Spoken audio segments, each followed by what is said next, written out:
నగరంలోని అభివృద్ధి చెందుతున్నటువంటి ఎన్టీఆర్ సర్కిల్ కి దగ్గరలో ఉన్న రఘునాథపాలెంలోని హిమశ్రీ రియల్టర్స్ వారి శ్రీ ఫార్చ్యూన్ ఫోర్ట్ వెంచర్ దగ్గరికి మనం వచ్చేసాము. మరి ఈ వెంచర్ లో ఎలాంటి ఫెసిలిటీస్ ఉన్నాయి, వెంచర్ ఎలా ఉంది, పూర్తి వివరాలు తెలుసుకుందాం పదండి. సో ఈ రోజుల్లో ప్రజలందరూ కూడా కష్టపడి సంపాదించిన డబ్బుని కరెక్ట్ అయిన ప్లేస్లో ఇన్వెస్ట్ చేయాలని చూస్తున్నారు. సో అలా కరెక్ట్గా ఇన్వెస్ట్మెంట్ చేసే ప్లేస్ ఏంటి అని మీకు చూపించడానికి ఈరోజు వచ్చేసాను. సో ఆ వెంచర్ అనేది కరెక్ట్ అయిన ప్లేస్ అని మేము అనుకుంటున్నాము. సో మీకు కూడా పరిచయం చేయడానికి తీసుకొచ్చేసాము. అత్యాధునికమైన సౌకర్యాలతో ఆహ్లాదకరమైన వాతావరణంలో ఈ వెంచర్ని ఏర్పాటు చేశారు. మరి ఈ వెంచర్లో ఎలాంటి వసతులు ఉన్నాయి, ఎలాంటి రిక్రూట్మెంట్స్ ఉన్నాయి, అవన్నీ కూడా తెలుసుకుందాము.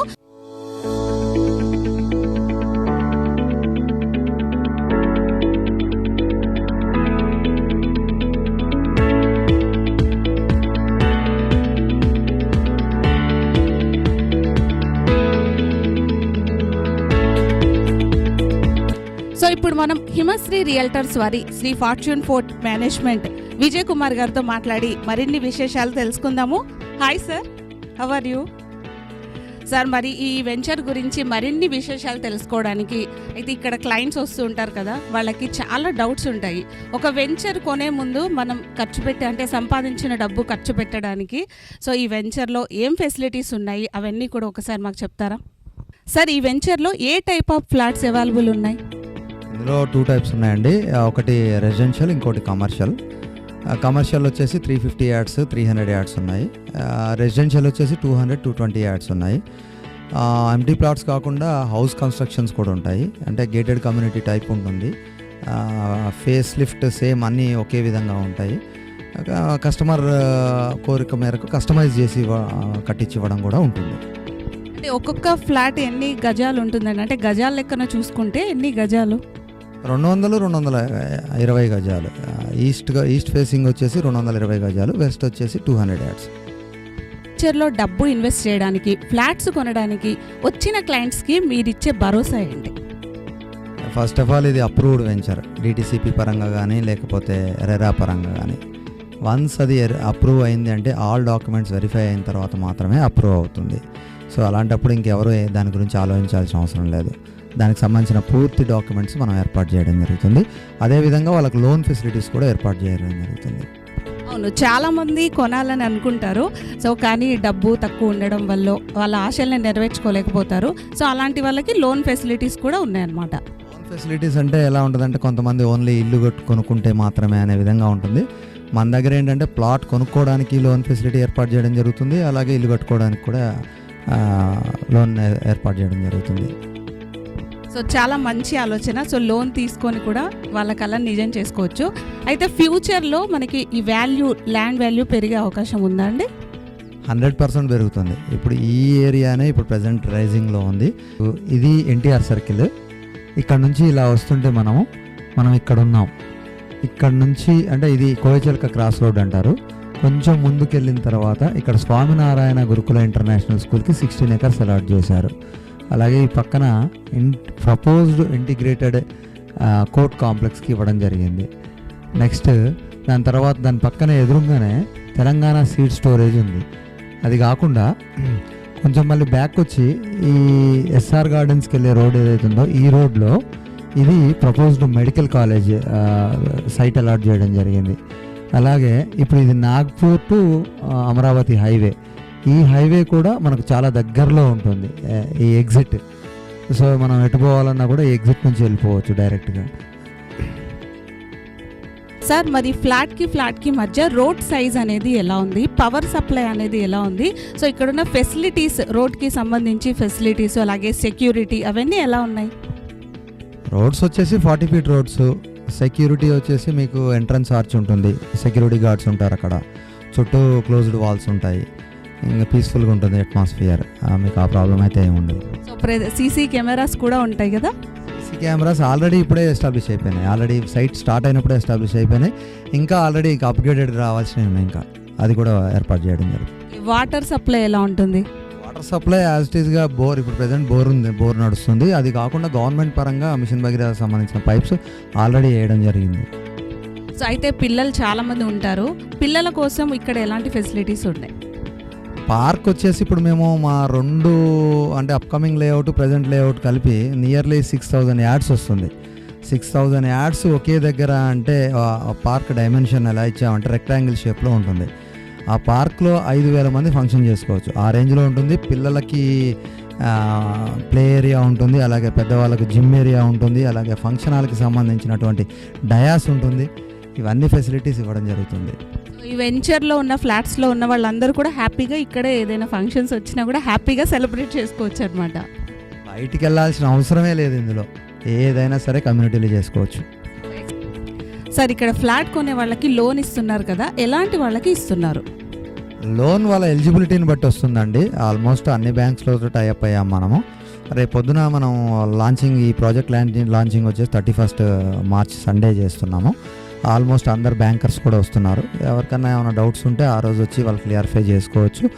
ఎంప్లాయీస్కి అయితే చాలా సులభంగా ఉంటుంది. ఐటీఆర్స్ ఉంటే సరిపోతుంది. వాళ్ళకు పేయబుల్ కెపాసిటీ ఉన్న ప్రతి ఒక్కరికి లోన్ ఫెసిలిటీ ఏర్పాటు చేయడం జరుగుతుంది. సార్, మనది ఉమ్మడి ఖమ్మం జిల్లా, భద్రాద్రి జిల్లా 2 కలిపి ఉన్నాయి కాబట్టి సింగరేణి ఎంప్లాయీస్, కేటీపీఎస్ ఎంప్లాయీస్ చాలామంది ఉన్నారు. సో ఇల్లు కట్టుకోవాలని చిరకాల కోరిక వారిలో చాలామందికి ఉంది. సో అలాంటి వాళ్ళకి మీరేం చెప్తారు? ఇప్పుడు మాకు వచ్చే క్లయింట్స్లో కూడా mostly Singareni, KTPS, Aswapuram heavy water plant, next Bhadrachalam paper board వీళ్ళే ఎక్కువ వస్తున్నారు. అయినప్పటికీ కూడా ప్రతి ఒక్కరికి కూడా ఇప్పుడు ఇల్లు కట్టుకోవడం అనేది ప్రతి ఒక్కరికి కళ. ఒక్కసారి వచ్చి సైట్ విజిట్ చేస్తే ఇంకా వెనక్కి తిరిగి వెళ్ళి చూడాల్సిన పని లేదు. అంటే మనం ఫోర్స్ చేయాల్సిన పని లేదు. వాళ్ళకి ఇక్కడ ఉన్న ఫెసిలిటీస్ అంటే వర్క్ స్పీక్స్ అంటారు కదా, పని చూసి వాళ్ళు అర్థమైపోతుంది అంటే వెంచర్ ఏ రకంగా ఉంది, ఏ ఫెసిలిటీస్ ఎలా ఇస్తున్నాం అనేది. సో నిజంగా అండి, నేను కూడా చూశాను కదా స్టార్టింగ్లో వచ్చినప్పుడు. సో చాలా పీస్ఫుల్గా ఉంది. సో ఇక్కడున్న ఫెసిలిటీస్ అన్నీ చూస్తే సో నేను కూడా ఒకటి తీసేసుకుంటానేమో ఫ్లాట్, అలా అనిపిస్తుంది. సో మరిన్ని విశేషాలు సార్ని అడిగి, సార్ ఒక్కసారి వెంచర్ మొత్తం మాకు చూపిస్తారా? ఇప్పుడు మీరు చూస్తున్న ఈ 2 డ్రైన్స్ డక్ట్స్, అవతలది వచ్చేసి డ్రైన్, ఇటువైపుది వచ్చేసి పవర్ డక్ట్. మీరు ఒకసారి చూడొచ్చు లైవ్లో ఆ వాటర్లో ఎంత నాచు కనపడుతుందో చూడండి. అంటే దాన్ని బట్టి మీరు అసెస్ చేసుకోవచ్చు. అంటే ఏ బేస్లో మేము వాటర్ లెవెల్ కానీ క్యూరింగ్ కానీ ఏదైనా చేస్తున్నామో మీరు డిసైడ్ చేసుకోవచ్చు. అలాగే ఇది 40 ఫీట్ రోడ్డు. ఈ 40 ఫీట్ రోడ్డు కూడా ఆల్మోస్ట్ 28 ఫీట్ రోడ్డు వస్తుంది. ఓన్లీ జస్ట్ అటొక 2 ఫీట్ ఇటొక 2 ఫీట్ ఓన్లీ మొక్కల కోసం వదిలేయడం జరుగుతుంది. మనం ఉన్నాయి కదా అవేంటి? ఇవి వచ్చేసి ఒకటి ఇక్కడ ఇటు నుంచి వచ్చే వాటర్ లోపలికి పోవడం కోసం, ఇది రోడ్ మీద వర్షం పడ్డప్పుడు వచ్చిన వాటర్ లోపలికి వెళ్ళి అటు నుంచి డ్రైన్లోకి వెళ్ళిపోతాయి ఒకటి. రెండోది మళ్ళీ ఇటు నుంచి పవర్ ఏదైతే ఉందో ఆ పవర్ మళ్ళీ ఆ ప్లాట్లోకి వెళ్ళడం కోసం ఆ పైప్స్ ఇవ్వడం జరుగుతుంది. రేపు పొద్దున్న డిస్టర్బెన్స్ లేకుండా ఇంటర్నల్గానే వెళ్ళిపోతాయి కేబుల్స్ కూడా. బయట ఎక్కడ కూడా మీకు ఏం కనపడవు కేబుల్స్. సో మొత్తానికి ఎక్కడ కూడా కరెంట్ వైర్స్ కానీ సో పైప్ లైన్స్ కానీ ఎక్కడ కూడా బయటికి కనిపించకుండా చాలా నీట్గా ఉంటాయి అన్నమాట. ఇది ఇప్పుడు మీరు ఈ పిల్లర్ కనపడుతుంది కదా, ఇది స్ట్రీట్ లైట్ పిల్లర్. ఈ స్ట్రీట్ లైట్ పిల్లర్ కూడా దాంట్లోనే వచ్చేస్తుంది. ఎక్కడ మీకు సపరేట్గా స్ట్రీట్ లైట్స్ కోసం వేయటాలు, స్ట్రీట్ లైట్కి కేబుల్ కనపడ్డాలు ఏముండదు. స్ట్రీట్ లైట్ లోపల నుంచే పవర్ కూడా వెళ్ళిపోతుంది. దానికి లైన్ కనిపిస్తుంది, అక్కడ బ్లూ కలర్ పైప్ లైన్ కనిపిస్తుంది. ఇవన్నీ ఏంటి సార్? అది ఈచ్ ప్లాట్కి వచ్చేసి యాజ్ పర్ నామ్స్ ఈచ్ ప్లాట్కి వాటర్ కనెక్షన్ ఇవ్వాలి. అవి ఆల్రెడీ ఎస్టాబ్లిష్ అయిపోయినాయి. అలాగే ఇప్పుడు ఈ రోడ్డుని చూసారు కదా, ఈ రోడ్డుని క్యూర్ చేయడం కోసం వేసిన వాటర్ వల్ల చూడండి ఒకసారి ఎలా వాటర్ నిలిచిపోయినాయి. కేవలం క్యూరింగ్ కూడా ఆ రేంజ్లో ఉంటుంది. సార్ మరి ఇక్కడ చెట్టు కనిపిస్తుంది. సో ఈ చెట్టు ఇక్కడ ఇలాగే ఉంచేసారేంటి? అది యాక్చువల్గా రోడ్డుకి కొద్దిగా అడ్డం వచ్చింది, అయినప్పటికీ తీయలేదు. న్యాచురాలిటీ పోకూడదు, గ్రీనిష్ ఉండాలి అనే ఉద్దేశంతో అది ఉంచడం జరిగింది. అది కొద్దిగా డిస్టర్బెన్స్ ఉన్నప్పటికీ కూడా చెట్టు వల్ల అంత పెద్ద చెట్టును తీయాలంటే కొద్దిగా ఇబ్బంది అనిపించింది మాకు, అందుకే ఉంచడం జరిగింది. అలాగే పార్కులో కూడా మీకు చాలా పెద్ద పెద్ద చెట్లు ఉంటాయి, ఏ ఒక్క చెట్టును కూడా తీయలేదు ఇంతవరకు మనం. సో న్యాచురల్ ఆక్సిజన్ అనేది మనకు వస్తుంది కాబట్టి ఆ పర్పస్తో చెట్లు అనేది ఉంచేశారు. సార్ నేను వచ్చినప్పటి నుంచి చూస్తున్నాను ఈ మిషనరీ అనేది చాలా డిఫరెంట్గా ఉంది. సో ఆ మిషనరీ ఏంటి అనేది ఒక్కసారి చెప్తారా? అది గ్రేడర్ అంటారు దాన్ని. అది ఓన్లీ హైవేస్లోనే వాడతారు, ఇట్లా వెంచర్లలో వాడేది కాదు. అది కేవలం ఈ వెంచర్లో రోడ్డు హైవే లాగా ఉండాలనే ఉద్దేశంతో మనం అది తెప్పించి పర్సనల్గా తెప్పించి చేయించడం జరిగింది వర్క్. దాంతోనే చేశారు, మొత్తం ఆల్ రోడ్స్ దాంతోనే చేయడం జరిగింది. ఇంకా కంప్లీట్ అయిపోయిన తర్వాత చాలా బ్యూటిఫుల్గా రోడ్స్ అనేవి కనిపిస్తాయి అన్నమాట. ఒకటిను ఇప్పుడు మీకు ప్రతి రోడ్డు పక్కన రోడ్డుకి డ్రైన్కి మధ్యలో ఉన్న ఏ ప్లేస్ అయితే 2.5 feet ఇటు 2.5 అటు 2.5 ఏదైతే ఉంటుందో అవి మొత్తం వాటర్ హార్వెస్టింగ్ పిట్స్ కింద మారిపోతాయి. ఎక్కడా కూడా రోడ్డుకి మట్టి వేసి వదిలేయటం అంటూ ఉండదు. ఎక్కడ పడ్డ వాటర్ అక్కడే సింక్ అయిపోవాలి, గ్రౌండ్ లెవెల్ పెరగాలి. ఇది మా కాన్సెప్ట్. ఎక్కడ అనేది వాటర్ నిలవటం అనేది ఇంకొండదు. వాటర్ వేస్ట్కి పోకూడదు. నిలవడం అనేది ఇప్పుడు మన సైట్లోనే ఇంకిపోవాలి. మనకు వాటర్ లెవెల్ ఎప్పుడు పర్ఫెక్ట్గా ఉండాలి. అది okay, super sir, very nice sir. మరి ఇక్కడ ట్రాన్స్పోర్ట్ ఫెసిలిటీ అనేది ఎలా ఉంది? ఇప్పుడు అది మెయిన్ రోడ్డు మీరు చూస్తూనే ఉన్నారు, వెహికల్స్ వస్తూ పోతూనే ఉన్నాయి. ఇప్పుడు ఇక్కడ నుంచి ప్రతి క్షణం మీకు ఆటోలు అవన్నీ రెగ్యులర్గానే ఉంటుంది. అది అలాగే ఆర్టీసీ బస్ కూడా ఉన్నాయి. మార్నింగ్ ఈవినింగ్ మీకు ఏ టైం అయినా వెళ్ళిపోవచ్చు. ఇక్కడ నుంచి ఎన్టీఆర్ సర్కిల్ హార్డ్లీ 8 to 10 minutesలో వెళ్ళిపోతాం. ఎక్కడికి వెళ్ళాలన్నా కూడా మోస్ట్లీ ఇప్పుడు పోలీస్ స్టేషన్ ఉంది, 3-4 minutesలో పోలీస్ స్టేషన్ దగ్గరలోకి వెళ్ళిపోతాం. ఎంఆర్ఓ ఆఫీస్ ఉంది, 3-4 minutesే. స్కూల్ ఉంది, జస్ట్ 2 minutes. వివిసి స్కూల్ అయితే 2 minutesలో వెళ్ళొచ్చు. ఎస్ఎఫ్ఎస్ స్కూల్ ఉంది, 3-4 minutes, అంతకంటే ఎక్కువ లేదు. ఆల్మోస్ట్ ఏది ఇంజనీరింగ్ కాలేజ్ ఉంది, 2 minutesలో వెళ్ళొచ్చు. అన్నీ దగ్గరే ఉన్నాయి దీనికి. మొత్తానికి ఈ వెంచర్కి వచ్చామంటే ఎక్కడికి మనం ఎక్కువ డబ్బులు ఖర్చు పెట్టకుండా ఏ ప్లేస్కైనా వెళ్ళొచ్చు. ఇళ్ళ పక్కనే మీరు అటు చూడొచ్చు, అటు చూడండి, ఇళ్ళ పక్కనే వెంచర్ కంప్లీట్గా. అవన్నీ హౌసెసే, అదొక వెంచర్. అది ఇళ్ళ పక్కనే వెంచర్ ఇది మంది.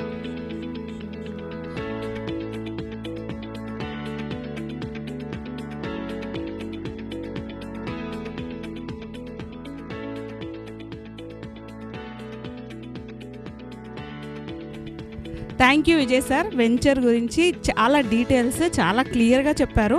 సో ఫైనల్గా ఇక్కడ ఫ్లాట్ కొనాలనుకునే వాళ్ళకి మీరు అంటే ఎలాంటి విషయాలు చెప్తారు వాళ్ళకి? ఫ్లాట్ కొనాలనుకున్నా కొనొద్దనుకున్నా ఒక్కసారి వెంచర్ని విజిట్ చేయండి. ఒక వ్యూ వస్తుంది ఫస్ట్ థింగ్. ఎందుకంటే చాలామంది చాలా రకాలుగా అన్ని వెంచర్లు తిరుగుతూ ఉంటాం, చూస్తూ ఉంటాము. కానీ వెంచర్ అంటే ఇలా ఉండాలి, లివింగ్ స్టైల్ అంటే ఇలా ఉండాలి, ఇక్కడ మాత్రమే ఉండాలి అనే విధంగా మనం తయారు చేస్తున్నాం. ఒకసారి విజిట్ చేయండి, విజిట్ చేస్తే మీకు అర్థమవుతుంది. అలాగే మనకు రేపు లాంచింగ్ ప్రోగ్రామ్ వచ్చేసి March 31st పెడుతున్నాం, సండే రోజు 11 o'clockకి. ఒక్కసారి విజిట్ చేయండి. అలాగే లోన్స్ ఎవరికైతే రిక్వైర్మెంట్ ఉందో లోన్ ఆల్ బ్యాంకర్స్ కూడా అవైలబిలిటీ ఉంటారు ఇక్కడ. ఒకసారి వచ్చి చూసిన తర్వాత అప్పుడు మీరు డెసిషన్ తీసుకోవచ్చు. Thank you so much sir, thank you.